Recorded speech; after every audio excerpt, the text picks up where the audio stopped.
Hidup TV mempersembahkan Oase Rohani Katolik yang dibawakan oleh para imam Keuskupan Agung Jakarta. Selamat menyaksikan. Salam damai sahabat Oase Rohani Katolik yang terkasih. Apa kabar Anda semua? Semoga Anda semua dalam keadaan baik dan penuh dengan sukacita. Senang sekali saya Katrina Utami dapat menemani Anda dalam acara kesayangan kita Oase Rohani Katolik. Dan saat ini hati saya penuh dengan sukacita karena saat ini telah hadir bersama dengan saya Romo Andreas Nugroho SCY yang akrab dipanggil dengan Romo Nugi. Sekarang marilah kita sapa Romo Nugi. Apa kabar Romo Nugi? Kabar baik, sehat, selalu luar biasa. Tuhan berkati kita semua. Amin, puji Tuhan. Nah, sahabat Oase Rohani Katolik yang terkasih, marilah kita awali acara kita pada hari ini dengan doa pembukaan yang akan dipimpin oleh Romo Nugi. Saudara-saudari pendengar Oase Rohani Katolik, marilah kita awali renungan kita pada hari ini dengan berdoa. Dalam nama Bapa dan Putra dan Roh Kudus. Amin.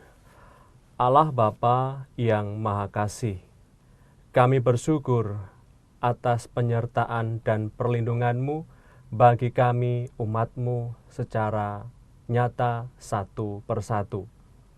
Kami bersyukur karena Engkau selalu menyertai kami di saat kami mengalami pergulatan dan tantangan hidup.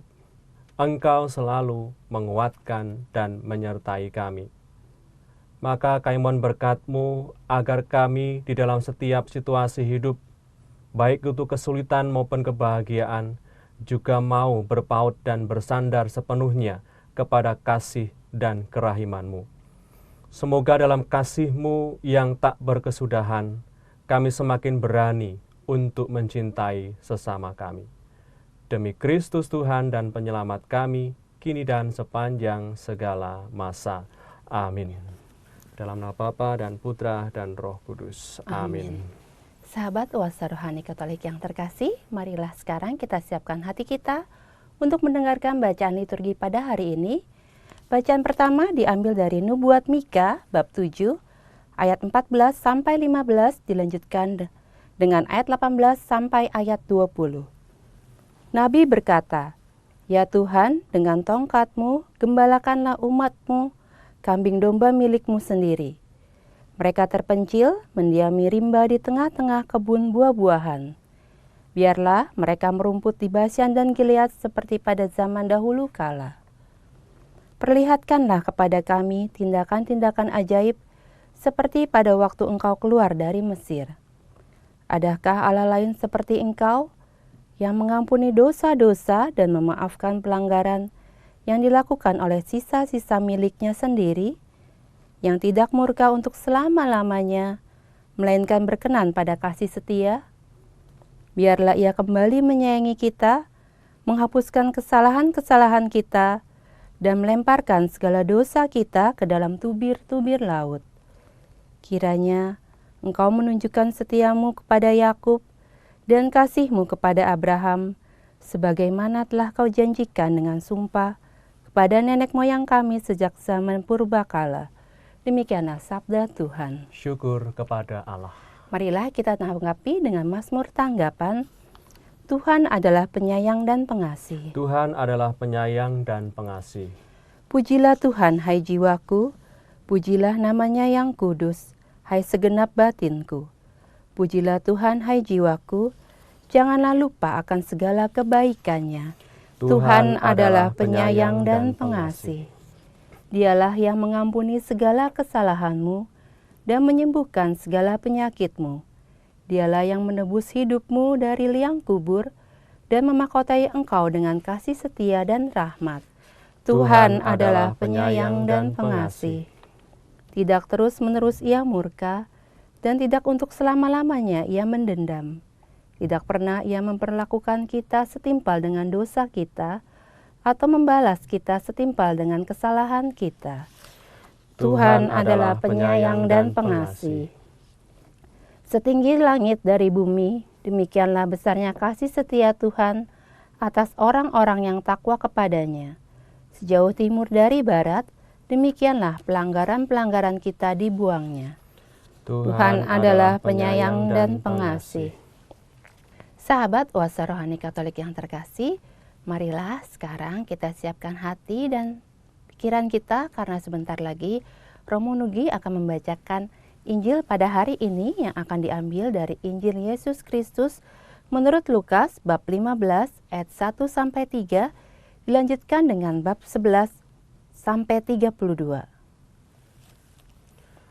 Terpujilah Kristus Tuhan, Raja mulia dan kekal.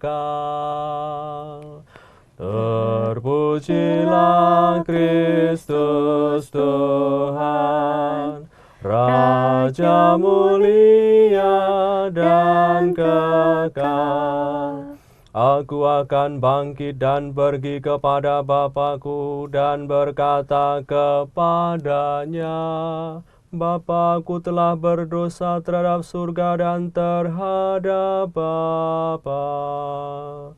Terpujilah Kristus Tuhan, Raja mulia dan kekal. Tuhan sertamu. Dan sertamu juga. Inilah Injil Yesus Kristus menurut Lukas. Dimuliakanlah Tuhan. Para pemungut cukai dan orang-orang berdosa biasa datang kepada Yesus untuk mendengarkan Dia. Maka bersungut-sungutlah orang Farisi dan ahli Taurat, katanya. Ia menerima orang-orang berdosa dan makan bersama-sama dengan mereka. Maka Yesus menyampaikan perumpamaan ini kepada mereka. Ada seorang mempunyai 2 anak laki-laki. Yang bungsu berkata kepada ayahnya, Bapa, berikanlah kepadaku bagian harta milik kita yang menjadi hakku. Lalu ayahnya membagi-bagi harta kekayaan itu di antara mereka. Beberapa hari kemudian anak bungsu itu menjual seluruh bagiannya itu, lalu pergi ke negeri yang jauh. Di sana ia memboroskan harta miliknya itu dengan hidup berfoya-foya. Setelah dihabiskan harta miliknya, timbullah bencana kelaparan di negeri itu, dan ia pun mulai melarat. Lalu ia pergi dan bekerja pada seorang majikan di negeri itu. Orang itu menyuruhnya ke ladang untuk menjaga babi. Lalu ia ingin mengisi perutnya dengan ampas yang menjadi makanan babi itu, tetapi tidak seorang pun yang memberikannya kepadanya. Lalu ia menyadari keadaannya, katanya, betapa banyak orang upahan Bapakku yang berlimpah-limpah makanannya, tapi aku di sini mati kelaparan. Aku akan bangkit dan pergi kepada Bapakku dan berkata kepadanya, Bapa, aku telah berdosa terhadap surga dan terhadap Bapa. Aku tidak layak lagi disebut anak Bapa. Jadikanlah aku sebagai salah seorang upahan Bapa. Maka bangkitlah ia dan pergi kepada bapaknya. Ketika ia masih jauh, ayahnya telah melihat dia. Lalu tergeraklah hatinya oleh belas kasihan. Ayah itu berlari mendapatkan dia, lalu merangkul dan mencium dia. Kata anak itu kepadanya, Bapa, aku telah berdosa terhadap surga dan terhadap Bapa. Aku tidak layak lagi disebut anak Bapa. Tapi ayah itu berkata kepada hamba-hambanya, lekaslah bawa kemari jubah yang terbaik, dan pakaikanlah kepadanya. Kenakanlah cincin pada jarinya dan sepatu pada kakinya. Dan ambillah anak lembu tambun itu, sembelihlah dia, dan marilah kita makan dan bersuka cita. Sebab anakku telah mati dan menjadi hidup kembali. Ia telah hilang dan didapat kembali. Maka mulailah mereka bersukaria, tetapi anaknya yang sulung sedang berada di ladang. Ketika ia pulang dan dekat ke rumah, ia mendengar bunyi seruling dan nyanyian tari-tarian. Lalu ia memanggil salah seorang hamba dan bertanya kepadanya, apa arti semuanya itu? Jawab hamba itu, adikmu telah kembali, dan ayahmu telah menyembelih anak lembu tambun karena ia mendapatkan kembali anak itu dengan selamat. Maka marahlah anak sulung itu dan ia tidak mau masuk. Lalu ayahnya keluar dan berbicara dengan dia. Tapi ia menjawab ayahnya, katanya, "Telah bertahun-tahun aku melayani Bapa, dan belum pernah aku melanggar perintah Bapa.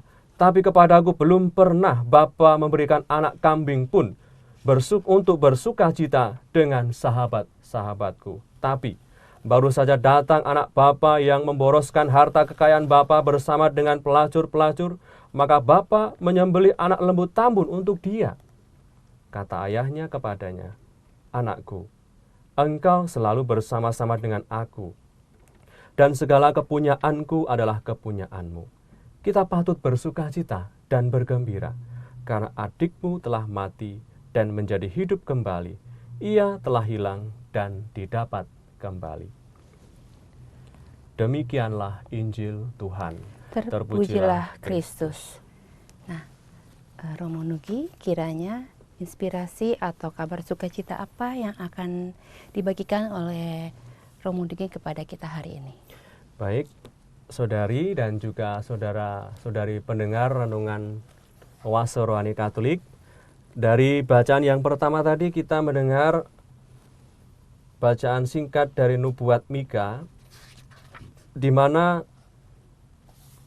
bacaan yang kita dengar pada hari ini, bacaan pertama ini merupakan rumusan doa yang disampaikan oleh Nabi Mika kepada Allah, di mana konteks dari doa yang kita dengar pada hari ini, doa Mika, itu juga berawal dari teks sebelumnya, di mana Allah itu ternyata bisa mengeluh ini. Allah bisa mengeluh kepada bangsa Israel. Sama seperti kita mengeluh kepada orang yang mungkin menurut kita kelakuannya itu tidak baik. Dan Allah digambarkan mengeluh kepada bangsa Israel. Kita tahu Israel itu sebagai bangsa pilihan. Allah sendiri memilih bangsa Israel sebagai bangsa pilihan. Tetapi kalau kita lihat dalam perikop sebelumnya, ternyata bangsa Israel kurang mampu bertindak sebagai bangsa pilihan Allah, di mana mereka lebih memilih hidup dalam ketidakadilan, hidup kalau dalam bahasa sekarang korupsi, hidup dalam penipuan, hidup dalam cara yang tidak baik dan membuat Allah terluka. Maka oleh karena peristiwa itulah Allah mengeluh, dan keluhan Allah itu ditanggapi oleh Mika dengan doa yang kita dengar dalam nubuat Mika yang kita dengar pada hari ini. Begitu. Oh iya. Saya mau bertanya ya, Romo Nugi, Iya. di ayat yang ke-18 dikatakan di sini, adakah Allah lain seperti Engkau yang mengampuni dosa-dosa dan memaafkan pelanggaran yang dilakukan oleh sisa-sisa miliknya sendiri? Maksudnya dengan kata adakah Allah lain seperti Engkau itu bagaimana ya? Sebenarnya dari pertanyaan ini mau menyiratkan Mika itu ingin memposisikan Allah itu seperti apa. Bahwa Allah Israel, Allah Yahweh, yang menjadi Allah bangsa Israel, itu adalah memang sudah diakui satu-satunya. Bangsa Israel mengakui Allah Yahweh sebagai satu-satunya Allah, satu-satunya Tuhan, sehingga ketika Mika membuat doa, memang dalam bentuk pertanyaan itu, tetapi itu mau seolah-olah mengatakan bahwa sebenarnya tidak ada Allah lain yang bisa mengampuni, yang bisa memberikan kesempatan, yang bisa memberikan nasihat-nasihat yang mampu mengarahkan bangsa Israel kembali kepada keselamatan, kembali kepada kekudusan. Maka ketika doa ini, ketika Mika mengatakan adakah Allah lain seperti Engkau, memang tidak ada Allah lain seperti Allah Israel, di mana Allah Israel itu sebenarnya mampu dan juga memberikan kesempatan kepada bangsa Israel untuk memperbaiki sikapnya, untuk memperbaiki tingkah laku yang kurang berkenan di hadapan Allah itu. Maka ini, doa ini yang walaupun dalam bentuk pertanyaan sebenarnya sebuah harapan dan juga sebuah semangat bahwa Allah ingin memberikan kesempatan kepada sisa-sisa miliknya, yaitu bangsa Israel, supaya bisa memperbaiki sikap tindakan setiap hari sehingga boleh berlaku pantas sebagai bangsa pilihan, sehingga mereka mendapatkan kesempatan, mendapatkan kekuatan, mendapatkan kesempatan dari Allah agar bisa memperbaiki sikapnya. Karena memang kalau kita baca dalam perikop dalam ayat sesudahnya, dikatakan di situ dalam ayat yang pertama tadi dikatakan bahwa Tuhan itu, Tuhan Allah Yahweh digambarkan sebagai gembala. Gembala kepada untuk kambing domba miliknya, yaitu bangsa Israel. Jadi memang ketika bangsa Israel menganggap Allah itu sebagai gembala, maka di situ ada harapan bahwa mereka diberikan kesempatan untuk memperbaiki sikap, memperbaiki perilaku mereka yang tidak pantas, agar menjadi domba-domba yang baik bagi gembala, yaitu Tuhan Allah Yahweh. Ya, seperti itu. Di sini mungkin kita bisa lihat, Romo bisa menjelaskan apa maksudnya, biarlah Ia kembali menyayangi kita, menghapuskan kesalahan-kesalahan kita, dan melemparkan segala dosa kita ke dalam tubir-tubir laut. Apa yang dimaksud dengan ayat ini, Romo? Ini sangat terkait dengan pemahaman bangsa Israel kepada Allah. Di mana tadi dalam ayat di awal, dalam ayat 14 dikatakan, ya Tuhan dengan tongkat-Mu gembalakanlah umat-Mu, kambing domba milik-Mu. Artinya memang dari kata-kata ini di mana bangsa Israel menganggap Allah mereka itu sebagai gembala. Gembala yang bagaimana? Gembala yang menyayangi mereka. Gembala yang menghapuskan kesalahan-kesalahan mereka. Dan juga melemparkan segala dosa-dosa ke dalam tubir-tubir laut. Artinya memang di sini sebagai gembala, Allah menampakkan diri sebagai gembala kepada bangsa Israel miliknya, dan oleh karena Allah dipercaya diidentifikasikan sebagai gembala, maka bangsa Israel mengatakan kalau Allah itu sebagai gembala, pasti Dia menyayangi kita. Tidak akan membiarkan dombanya hilang, tidak akan membiarkan dombanya itu tersesat dan mati diterkam singa yang ganas itu. Sehingga mereka yakin bahwa dengan mengatakan Allah itu gembala, pasti Allah akan menyelamatkan kami sebagai bangsa, Allah akan menyelamatkan saya sebagai pribadi, agar dengan demikian terhindar dari jerat dosa dan terhindar dari maut. Dan itu memang tujuan mengapa Allah disebut sebagai gembala. Kan gembala ingin agar tidak ada domba-dombanya itu kan mati, tersesat, hilang. Dan itu adalah gembala yang baik, dan itu memang menubuatkan kegembalaan Yesus, di mana Yesus mengatakan, aku adalah gembala yang baik. Gitu. Oh, ya. Mungkin bisa dijelaskan, Yesus sebagai gembala adalah Yesus yang penuh dengan kasih setia. Iya, betul. Yesus yang mengampuni dosa-dosa kita, umat manusia, seperti itu ya Romo ya. Yang menyayangi kita, menghapus kesalahan-kesalahan kita, dan juga melemparkan dosa-dosa kita ke dalam tubir-tubir laut itu. Ya. Mungkin Romo bisa menjelaskan kiranya doa Mika ini dengan kejadian hidup kita di zaman sekarang ini, Romo. Baik. Kalau kita lihat bacaan singkat yang kita dengar dalam bacaan yang pertama tadi, di mana Mika itu berdoa kepada Allah oleh karena Allah itu sebenarnya memiliki harapan agar umat pilihannya itu hidup benar, hidup pantas di hadapan Allah. Maka ketika Allah menyampaikan keluhannya itu, harapannya bangsa Israel itu mengakui. Dan memang bangsa Israel mengakui bahwa mereka hidup tidak benar. Dan oleh karena itu terwakili dalam doa Mika, di mana Mika mengatakan bahwa Mika ingin dan bangsa Israel ingin agar diberikan kesempatan untuk memperbaiki sikap perilaku mereka yang kurang pantas. Karena harapan itu, kesempatan itu muncul karena mereka menganggap Allah itu sebagai gembala.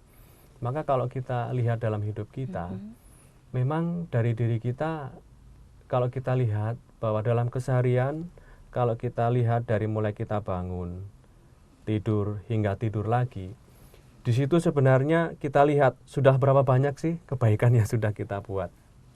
Kalau kita membuat timbangan itu mungkin akan jet lag sekali. Tetapi kita bersyukur bahwa Allah seperti ditampilkan oleh Nabi Mika, Allah itu adalah seorang gembala. Gembala yang menyayangi dan tidak menginginkan agar salah satu dari dombanya itu hilang dan tersesat.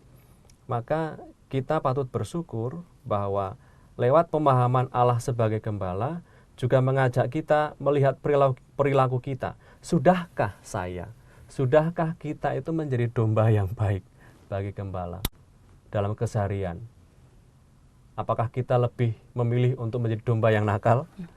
Lalu membuat gembala kita, Allah itu merasa banyak keluhan. Tetapi kita berharap bahwa lewat bacaan pertama ini bisa mengajak kita untuk melihat secara lebih jauh. Sejauh mana kita mengupayakan diri sebagai domba yang baik bagi gembala kita. Kalau kita sudah menjadikan hidup kita sebagai domba yang baik, tentu Allah juga akan menjadi bangga oleh karena perbuatan kita setiap hari. Maka saudara-saudariku, melalui bacaan pertama ini sebenarnya kita pertama mohon agar Allah sebagai gembala yang digambarkan oleh bangsa Israel juga turut memelihara kita domba-dombanya. Dan kita sebagai domba-dombanya hendaknya juga memperbaiki sikap kita, hidup kita, perilaku kita, agar kita menjadi domba yang baik bagi gembala kita. Ya, gitu Romo. Romo, sesuai dengan tema kita, Iya. Tahun Berhikmat, mungkin bisa dikaitkan bacaan pertama ini dengan tema Tahun Berhikmat kita, Romo. Kita tahun ini umat Kuspan Agung Jakarta mengambil tema Amalkan Pancasila, kita berhikmat, bangsa bermartabat. Maka kalau dikaitkan dengan bacaan yang pertama, kita akan disebut sebagai pribadi yang berhikmat kalau saya katakan tadi kita menjadi domba yang baik bagi gembala, yaitu Allah Bapa di surga itu. Maka tadi dikatakan doa Mika ini sebenarnya sebagai sebuah tanggapan atas terjadinya situasi yang tidak mudah, di mana bangsa Israel memilih cara yang tidak berhikmat. Tidak berhikmat itu misalnya tadi kalau kita baca dalam perikop sebelumnya, bangsa Israel lebih memilih hidup dalam kemunafikan, hidup dalam ketidakadilan, hidup dalam penipuan, dan mereka banyak yang saling membenci, saling membunuh satu dengan yang lainnya. Mereka hidup menyembah berhala. Itu kan cara-cara hidup yang tidak berhikmat. Maka kalau kita kaitkan dengan tema kita akan disebut sebagai orang-orang yang berhikmat kalau kita meninggalkan cara-cara hidup yang tidak baik itu, cara hidup yang tidak berkenan. Seperti bangsa Israel, mereka berupaya keras. Pertama, menyadari bahwa mereka salah. Lalu yang kedua, melalui doa ini, mereka ingin agar diberi kesempatan lagi untuk hidup sebagai domba yang baik, atau istilah kita sebagai orang yang berhikmat, dengan meninggalkan cara-cara hidup yang tidak berkenan itu. Saya rasa seperti itu ya kalau kita kaitkan dengan tema Amalkan Pancasila ini, kita tahun berhikmat pada tahun ini. Iya Romo, mungkin bisa digarisbawahi ya Romo, permenungan kita untuk bacaan yang pertama ini, kesimpulannya Romo. Ya, kita ingin lihat bahwa dalam bacaan pertama Allah menyatakan diri kepada bangsa Israel sebagai seorang gembala. Dan itu mengalir dari iman Nabi Mika, di mana Mika mengatakan Allah itu sebagai gembala. Dan kalau kita mengakui Allah itu sebagai gembala, maka kita hendaknya menjadi domba yang baik. Domba yang baik, domba yang berhikmat, artinya berupaya keras untuk hidup dalam rahmat-Nya. Untuk hidup dalam rahmat-Nya itu artinya ia meninggalkan cara-cara hidup yang tidak berkenan itu. Seperti yang saya katakan tadi, hidup dalam cara berhikmat artinya juga berupaya keras lewat pilihan-pilihan hidup setiap hari, memperjuangkan apa yang baik dan apa yang benar, bukan apa yang mudah dan menyenangkan. Saya rasa itu cara bagi kita agar kita lebih berhikmat lewat bacaan yang pertama tadi. Pertama, bangsa Israel mengakui Allah sebagai gembala, dan kalau Allah sebagai gembala, tentu seorang gembala yang baik memperhatikan dombanya. dan perhatian kepada dombanya adalah ketika Allah sebagai gembala memberikan kesempatan kepada domba-dombanya untuk bertobat dan memperbaiki sikap-sikap setiap hari. Saya rasa itu. Terima kasih Romo. Ya. Sayangnya kita harus jeda sejenak Romo. Ya. Sahabat Oase Rohani Katolik yang terkasih, jangan kemana-mana karena kami akan segera kembali setelah jeda berikut ini. Hidup TV mempersembahkan Oase Rohani Katolik yang dibawakan oleh para imam Keuskupan Agung Jakarta. Selamat menyaksikan. Halo sahabat Oase Rohani Katolik yang terkasih, jumpa kembali bersama kami dalam acara kesayangan kita Oase Rohani Katolik edisi yang kedua. Masih ditemani oleh Romo Andreas Nugroho SCY dan saya Katrina Utami. Bila Anda memiliki pertanyaan atau Anda ingin sharing iman, Anda dapat menghubungi kami di nomor telepon 0882 9019 0900 atau Anda dapat mengirimkan ke alamat email kami orkkaj@yahoo.com. Nah, Romo Nugi, bisakah Romo mengulang sedikit di sesi yang pertama tadi, Romo? Ya. Dalam sesi yang pertama tadi kita bisa mendengar pertama doa Mika kepada Allah, di mana Allah itu menggerutu, mengeluh kepada bangsanya, mengeluh kepada bangsa pilihannya, supaya dari keluhan itu sebenarnya Allah ingin agar bangsa Israel memperbaiki sikap perbuatannya. Dan tadi kita sempat kaitan dengan tahun hikmat, di mana tahun berhikmat itu artinya ya meninggalkan cara-cara yang tidak baik, di mana bangsa Israel pada waktu itu cara hidupnya itu tidak baik. Oleh karena itu Allah itu semacam mengeluh kepada bangsa Israel karena hidup mereka tidak baik. Mereka itu memilih ketidakadilan, memilih hidup dalam kecurangan, hidup dalam penyembahan berhala. Maka mereka terwakili dalam doa Mika menganggap Allah, meyakini Allah sebagai gembala. Dan kalau Allah itu sebagai gembala, tentu mereka mengharapkan agar Allah sebagai gembala itu memberikan perhatian, menyayangi domba-dombanya. Walaupun sudah salah, tetapi tetap diberi kesempatan supaya mengharapkan domba-dombanya itu menjadi domba-domba yang baik, domba-domba yang berhikmat, seperti itu. Ya. Oke, terima kasih Romo. Untuk sesi yang kedua ini kiranya kabar sukacita apa yang ingin disampaikan, Romo? Dalam sesi yang kedua ini kita akan melihat dan juga merenungkan dalam Injil Lukas tadi bab 15 ya, ayat 1 sampai 3, dilanjutkan ayat 11 sampai 32. Kisah ini sudah sangat kita kenal. Bahkan ada lagunya, anak bungsu pergi ke negeri orang, tinggalkan bapaknya mengeluh, dan seterusnya. Saking terkenalnya, maka ada lagu, judulnya Anak Bungsu itu. Maka kalau kita lihat di sini, sebenarnya teks yang kita dengar dalam Injil Lukas ini memang sangat kita pahami isinya. Bahkan kita sudah sungguh hafal, anak bungsu nanti kedepannya seperti ini, anak sulung sikapnya seperti ini, anak bungsu sikapnya seperti ini, bapak yang ditinggalkan itu sikapnya seperti ini. Jadi tentang itu dalam bagian yang kedua ini. Perumpamaan ini dilatar belakangi oleh apa ya, Romo? Tentu kalau kita baca keseluruhan, sebenarnya konteks dari Injil Lukas dalam perikop ini dilatar belakangi tentu tertulis tadi dalam ayat 1 sampai 3. Di mana perumpamaan ini muncul ketika orang-orang Farisi dan ahli-ahli Taurat itu bersungut-sungut mempersoalkan tindakan Yesus, di mana Yesus lebih memilih untuk makan bersama dengan para pemungut cukai dan orang-orang berdosa. Nah, kita lihat bahwa Yesus itu sebagai tokoh yang terkenal pada waktu itu dan berkarisma. Bagaimana mungkin Yesus sebagai orang yang berkarisma, orang yang suci, itu sungguh-sungguh mau makan bersama dengan mereka yang dicap setidaknya oleh para ahli Taurat dan orang Farisi sebagai orang yang berdosa. Dan oleh karena Yesus lebih memilih bergaul dengan mereka, makan itu kan artinya sebagai sebuah penerimaan. ketika saya mengajak orang makan, itu berarti saya menerima dia.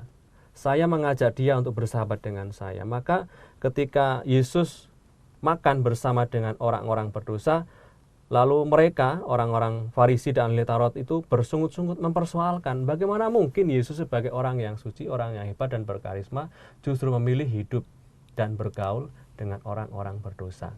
Lalu muncullah perumpamaan tentang anak yang hilang ini, di mana anak bungsu itu pergi ke tempat yang jauh meninggalkan bapaknya itu. Itu saya kira konteksnya ya, latar belakang munculnya perikop yang sangat kita kenal ini, kisah tentang anak bungsu yang pergi meninggalkan orang tuanya. Sangat terkenal perumpamaan seperti ini ya, Romo ya. Mungkin Romo bisa jelaskan bagaimana akhirnya si bungsu itu menyadari kebaikan bapaknya, Romo. Ya. Tadi kita baru saja mendengar dalam Injil, dalam Injil bagian pertama tadi bahwa digambarkan bahwa anak bungsu itu pergi meninggalkan orang tuanya dan tinggal di tempat yang jauh, di mana setelah anak bungsu ini menjual seluruh bagiannya, harta kekayaan bagiannya, ia pergi ke tempat yang jauh, memboroskan harta miliknya dan hidup berfoya-foya.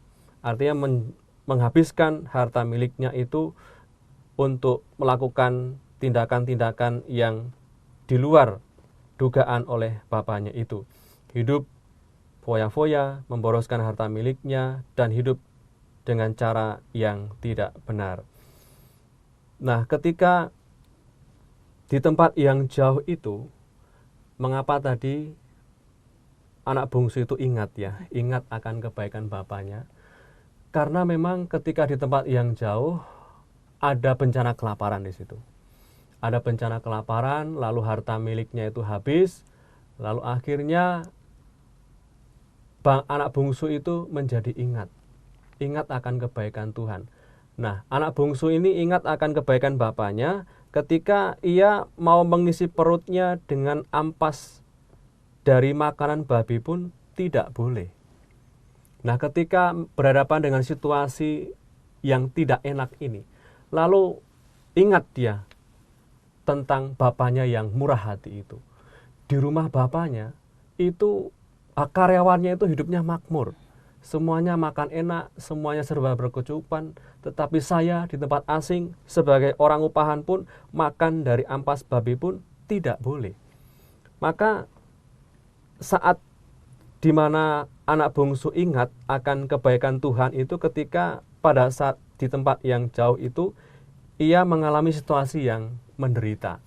Untuk makan saja tidak bisa, sekalipun itu mengambil bagian dari makanan ternak, makanan babi yang diberikan di kandang tempat majikan di mana anak bungsu itu bekerja. Sehingga ketika berhadapan situasi yang tidak mudah itu, menderita, lalu dia ingat, waduh, di rumah bapakku itu karyawannya semuanya hidup enak. Tetapi kenapa saya di tempat yang jauh kok hidupnya seperti ini? Maka di saat seperti itulah anak bungsu itu ingat dan kembali, berniat untuk kembali kepada bapaknya. Ya, di sini mungkin sama gambarannya seperti kita zaman sekarang ya, Romo. Ketika kita berbuat dosa, mungkin kita menyesal dan kita ingin kembali. Yeah. Tapi gambaran di dalam perumpamaan ini, bagaimanakah sikap bapaknya kepada si bungsu ini, Romo? Ini yang menarik ya, sikap bapaknya ini memang menurut saya, ketika saya merenungkan bacaan Injil hari ini memang aneh ini. Coba bayangkan ya, saudara-saudari dan Anda membayangkan. Anak bungsu ini sebagai anak yang menghabiskan harta kekayaan miliknya di tempat yang jauh. Nah, ketika ia ingat akan situasi keterpurukannya, lalu ia kembali lagi kepada Bapa.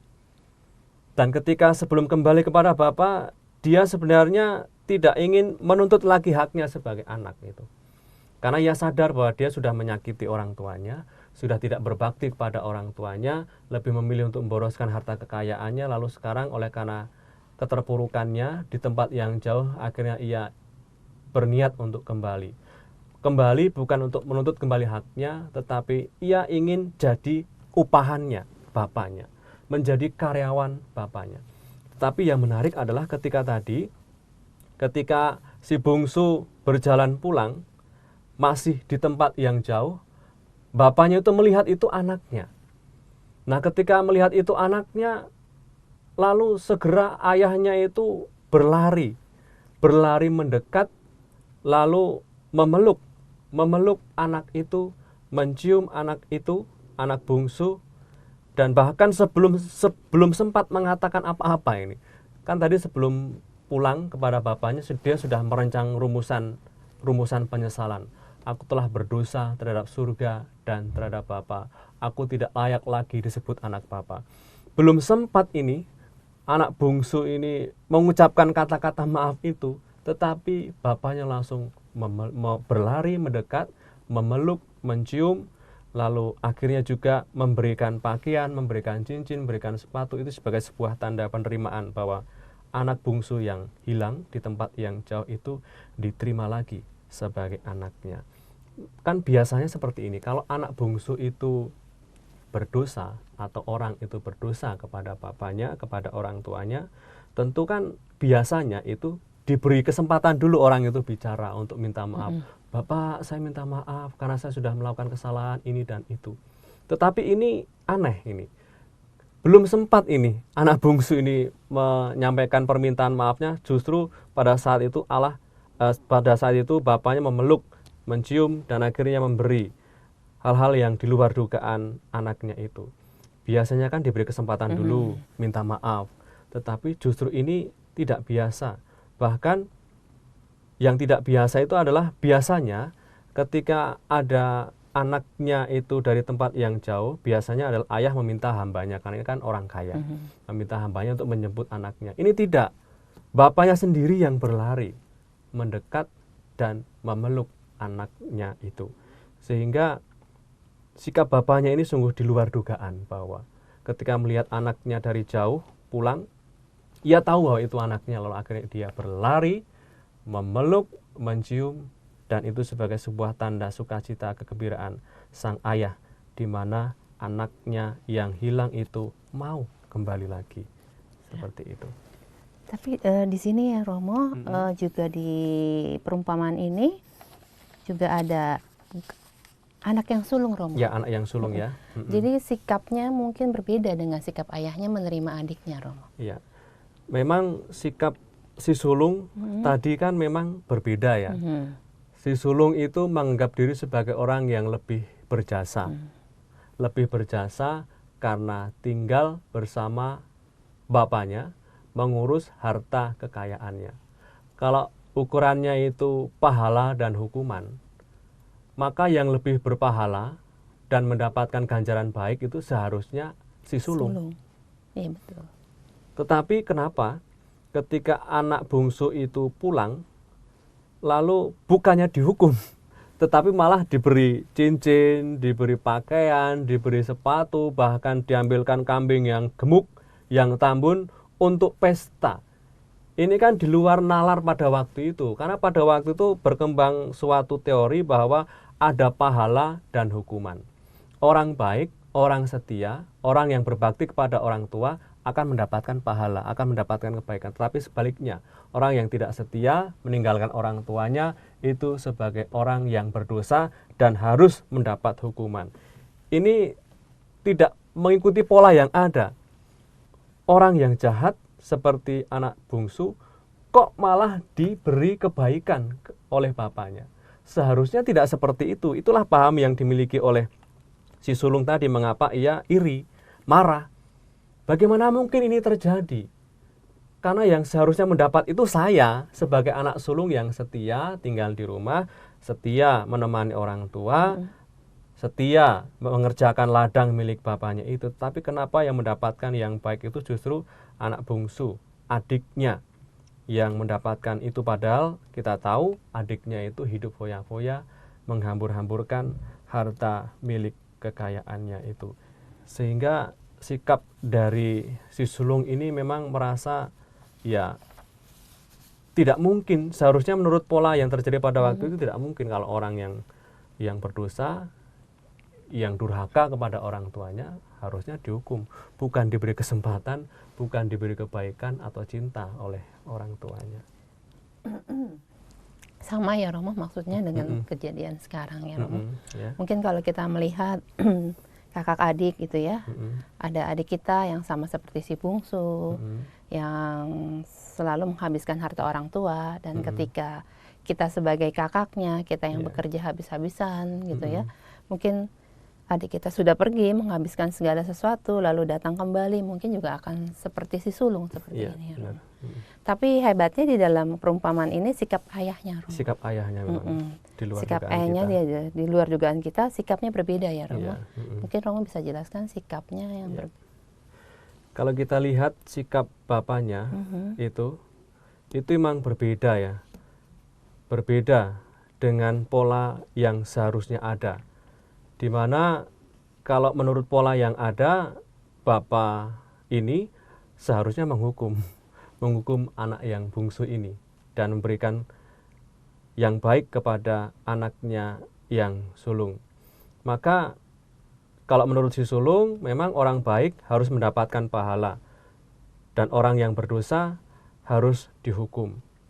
Tetapi kalau kita melihat di sini, memang si sulung ini menyampaikan apa yang benar tentang dosa-dosa dari anak bungsu itu. Memang benar adik bungsunya itu berdosa, meninggalkan orang tuanya, kemudian hidup foya-foya, hidup dengan cara yang tidak benar, itu benar. Tetapi seolah-olah sang ayah ini tidak peduli lagi dengan semua yang dikatakan dosa itu. Yang penting sekarang adalah anaknya menjadi utuh, keluarganya menjadi utuh, tidak ada yang hilang, mau kembali lagi ke rumahnya, sehingga ini merupakan suatu sukacita. Maka ketidakpedulian ayah atas kesalahan anaknya itu tadi nampak dengan sikap di mana ayahnya itu justru menyelenggarakan pesta untuk anaknya. Ini sikap yang sungguh-sungguh luar biasa, di luar dugaan, di mana memang benar sih anak bungsu berdosa, hidupnya foya-foya, dan itu disampaikan dan diakui oleh si sulung. Tetapi seolah-olah sang ayah ini tidak peduli lagi dengan semuanya itu, yang penting anak bungsunya kembali dan keluarganya menjadi utuh lagi. Ini adalah sukacita yang sungguh-sungguh disampaikan kepada kita, di mana juga sikap sulung, sikap bapak terhadap si sulung ini juga sebenarnya juga paham akan kemarahan si sulung, di mana bapaknya paham akan kemarahan si sulung ini, di mana pada saat si sulung ini, putra yang sulung ini marah, bapak ini berusaha untuk memberikan penjelasan, di mana ayahnya itu berjalan keluar, karena dari tadi anak yang sulung tidak mau masuk ke rumah karena iri dan marah. Kenapa ini bisa terjadi? Harusnya saya yang mendapat itu semua, tapi kenapa anak bungsu yang berdosa itu justru mendapatkan perlakuan istimewa dari ayahnya? Ketika si sulung masih berada di luar dan tidak mau masuk ke rumah, akhirnya ayahnya yang keluar. Lalu menjelaskan, tadi dalam ayat 31 dikatakan, anakku, engkau selalu bersama-sama dengan aku, segala kepunyaanku adalah kepunyaanmu. Kita patut bersukacita dan bergembira, karena adikmu telah mati dan menjadi hidup kembali. Ia telah hilang dan didapat kembali. Maka walaupun benar yang disampaikan oleh si sulung, tetapi ayahnya itu seolah-olah tidak peduli lagi. Yang penting anakku kembali, yang penting anakku hidup lagi, yang penting keluargaku utuh lagi.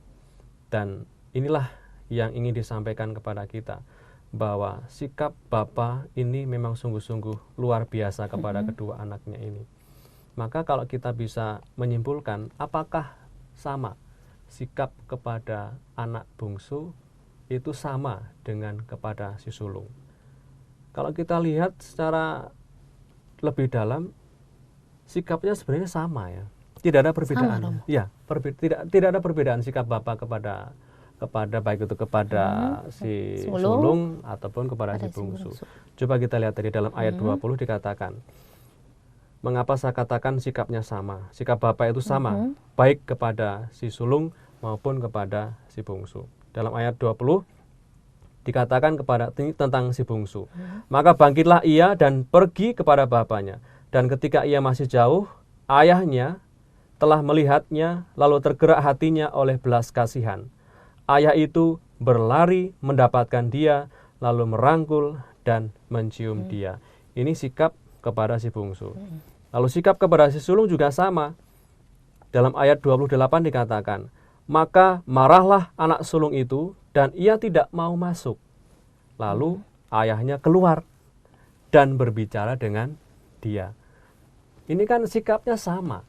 Baik itu kepada si bungsu ketika melihat dari jauh, anak itu compang-camping mungkin pakaiannya, lalu akhirnya ayahnya melihat itu anaknya, lalu akhirnya ia berlari, lalu tergeraklah hatinya oleh belas kasihan, berlari mendapatkan dia, merangkul dan mencium dia.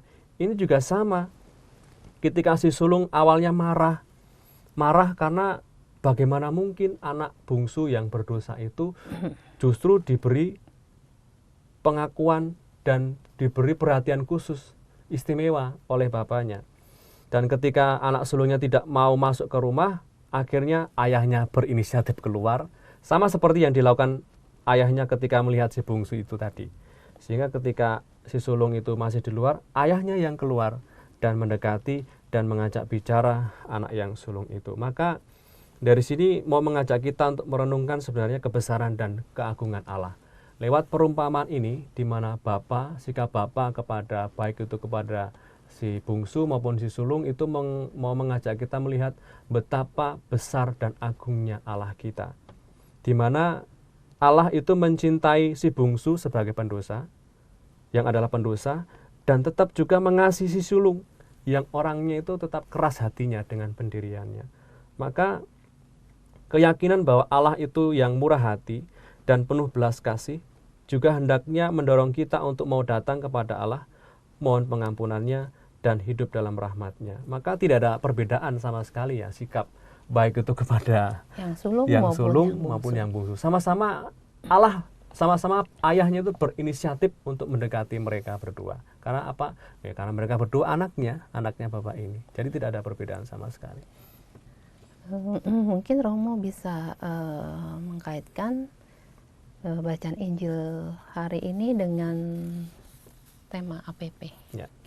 Kalau kita lihat pertama terkait dengan permenungan kita dalam masa Prapaskah ini, lewat bacaan Injil pada hari ini sebenarnya mau mengajak kita semua meyakini bahwa Allah sebenarnya membenci dosa, tetapi Allah mencintai orang berdosa. Mengapa saya katakan seperti itu? Karena Allah itu mencintai orang berdosa terlihat dari perumpamaan seorang ayah yang baik kepada anak bungsu tadi. Anak bungsu tadi digambarkan sebagai orang yang berdosa, tetapi ternyata ketika ia berniat untuk pulang, Allah yang digambarkan sebagai Bapa yang baik itu menyatakan penerimaannya kepada orang-orang berdosa itu, diberi kesempatan untuk hidup dalam rumahnya, tinggal dalam rumahnya, mengalami sukacita. Maka bukti nyata bahwa Allah mencintai orang berdosa itu nampak dalam perumpamaan tadi. Dan lewat perumpamaan itu sebenarnya mau mengajak kita untuk merenungkan secara lebih dalam bahwa Tuhan Yesus ingin memperkenalkan Allah itu sebagai Allah yang penuh rahim, Allah yang penuh belas kasih, yang mudah tergerak hatinya oleh belas kasihan ketika melihat ada umatnya datang mengakui segala dosa-dosa dan kelemahannya. Maka disitulah pengampunan terjadi, di mana ketika ada umatnya berdosa, lalu ingat akan kebaikan Bapaknya, lalu akhirnya kembali kepada Bapaknya dan mohon pengampunan. Itu yang pertama, bahwa Allah itu sebenarnya benci pada dosa, tapi mencintai orang berdosa. Lalu yang kedua, ternyata kalau kita renungkan tadi, gerakan pertobatan itu berawal dari kisah cinta. Nah itu, mengapakah saya katakan seperti itu?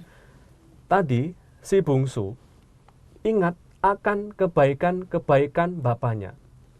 Dan ketika ia ingat akan kebaikan bapaknya, akhirnya ia mendorong dia untuk mau kembali dengan segala beban kesalahan dan dosa yang ada.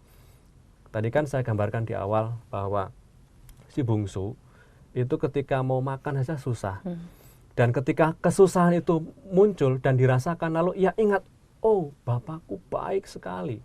Karyawan di rumah Bapakku itu hidupnya makmur. Maka sekarang saya ingin kembali lagi kepada Bapak agar menjadi upahan Bapaknya dan hidup makmur seperti karyawan-karyawan yang lainnya. Maka dari sini kita mau mengajak kita untuk melihat bahwa gerakan pertobatan itu berawal dari kisah cinta. Kalau kita ingat bahwa Allah itu murah hati, Allah itu penuh belas kasih, Allah itu pengampun, maka hendaknya ini juga menjadi gerakan kita, motivasi kita untuk mendekat kepada Allah dan mohon pengampunan dan juga hidup dalam rahmat-Nya. Maka ini terkait dengan masa Prapaskah adalah masa pertobatan, di mana kita ingin dalam masa Prapaskah ini ingat dan yakin bahwa Allah adalah kasih, Allah penuh cinta, Allah penuh rahim, dan Allah itu menghendaki keselamatan semua orang, bukan kebinasaan semua orang. Maka oleh karena Allah menghendaki seperti itu, Allah adalah kasih, maka kita diminta untuk mau datang sama seperti si bungsu yang mau datang, mohon pengampunan, dan juga hidup dan tinggal di dalam rumahnya yang lama itu. Maka ini juga menjadi ajakan bagi kita semua, bahwa marilah kita sadar sungguh betapa Allah itu menunggu kita. Allah itu cinta, Allah itu kasih, yang mengharapkan kita untuk mau datang kembali, hidup dalam rahmat-Nya, hidup dalam kasih-Nya, sehingga dengan demikian itulah sukacita seorang Bapa. Sukacita Allah ketika kita mau datang kembali, mengakui dosa-dosa kita, dan hidup dalam rahmat kebaikan-Nya, seperti itu. Mungkin bisa dirangkum Romo. Ya. Untuk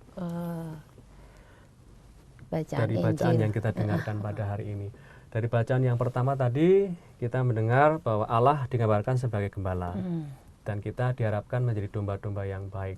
Dan lewat doa Tuhan sebagai gembala itu sebagai harapan bagi umat Israel agar bisa hidup selaras dengan apa yang dikehendaki oleh Tuhan lewat cara hidupnya.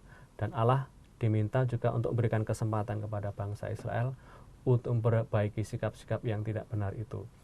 Lalu dalam bacaan Injil, kita diminta juga untuk bersikap seperti anak bungsu ini, yang mau datang kembali kepada Allah dengan penuh sesal, dengan penuh kesalahan, dengan penuh pertobatan, oleh karena sadar bahwa yang dilakukan itu tidak berkenan dan merupakan suatu hal yang tidak berkenan dan tidak menyukakan hati Bapaknya. Maka pada saat itu si bungsu mau datang kembali mengalami sukacita itu. Maka gerakan pertobatan itu berawal dari kisah cinta tadi, di mana ketika kita meyakini bahwa Allah itu adalah kasih, maka kita ingin datang kepada Allah, mengalami kasih pengampunan itu, sehingga hidup secara baru, hidup seperti apa yang dikehendaki oleh Tuhan, memilih apa yang benar, dan juga memperjuangkan apa yang baik dalam cara hidup kita setiap hari. Seperti itu. Baiklah Romo. Sahabat Oase Rohani Katolik yang terkasih, marilah kita tutup acara kita pada hari ini dengan doa penutup dan berkat kasih karunia Allah melalui Romo Nugi. Saudara-saudariku pendengar Oase Rohani Katolik, marilah kita mengakhiri renungan kita pada hari ini dengan berdoa dan juga mohon berkat Tuhan untuk hidup kita setiap hari. Marilah kita berdoa. Dalam nama Bapa dan Putra dan Roh Kudus. Amin. Allah Bapa yang Maha Baik, melalui sabda-Mu yang kami dengarkan pada hari ini, kami sebagai anak-anak-Mu diajak untuk semakin meyakini dan merenungkan bahwa Engkau menghendaki keselamatan manusia, bukan kebinasaan manusia. Dan Engkau lebih memilih untuk mengampuni kepada manusia yang mau datang kepadamu, mohon pengampunan. Semoga melalui sabda yang kami dengarkan pada hari ini, semakin memampukan kami untuk menyadari segala dosa-dosa dan kelemahan kami. Dan ketika kami mampu menyadari dosa-dosa dan kelemahan kami mau datang kepadamu, mohon pengampunan dan belas kasih-Mu. Karena kami meyakini bahwa Engkau adalah kasih, Engkau adalah cinta, yang mendorong kami untuk hidup seturut apa yang Kau kehendaki. Maka berkatilah kami dalam pekerjaan kami, niat-niat baik kami, dan juga anggota keluarga kami. Semoga lewat cara hidup kami semakin mampu membawakan diri sebagai anak-Mu yang baik. Doa yang kami haturkan kepadamu dengan pengantaran Kristus Tuhan kami. Amin. Amin. Berkat Allah turun atas kita semua, Bapa, Putra, dan Roh Kudus. Amin. Baiklah sahabat Oase Rohani Katolik yang terkasih, usai sudah acara kita pada hari ini. Semoga apa yang telah disampaikan oleh Romo Nugi dapat menjadi inspirasi dan semangat bagi kita semua. Akhir kata, Romo Andreas Nugroho SCY dan saya Katerina Utami pamit undur diri dari hadapan para sahabat. Tetaplah semangat dan tetap penuh dengan sukacita. Mari selalu amalkan Pancasila. Kita berhikmat, bangsa bermartabat. Demikianlah Oase Rohani Katolik yang dibawakan oleh para imam Keuskupan Agung Jakarta. Tuhan memberkati.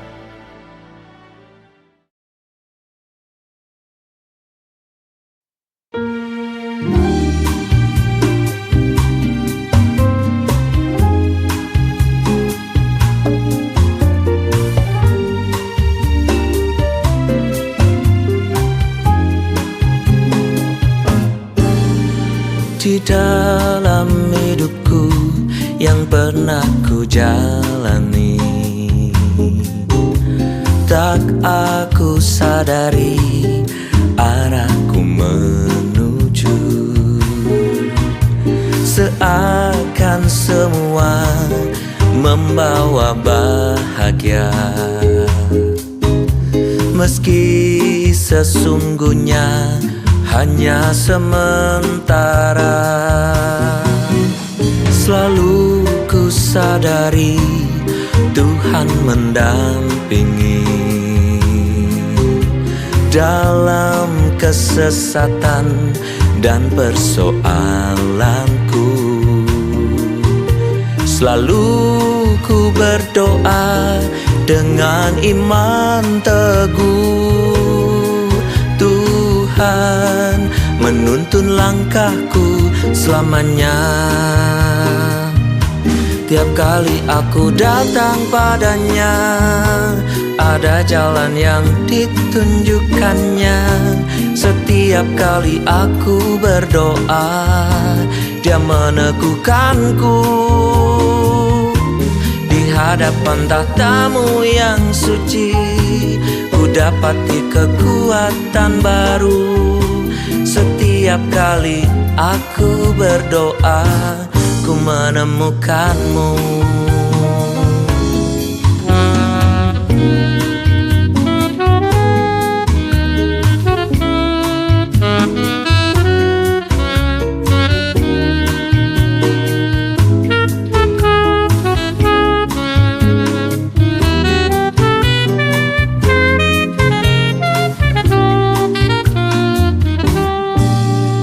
Selalu ku sadari Tuhan mendampingi dalam kesesatan dan persoalanku. Selalu ku berdoa dengan iman teguh, Tuhan menuntun langkahku selamanya. Tiap kali aku datang padanya, ada jalan yang ditunjukkannya. Setiap kali aku berdoa, Dia meneguhkanku. Di hadapan tahta-Mu yang suci, ku dapati kekuatan baru.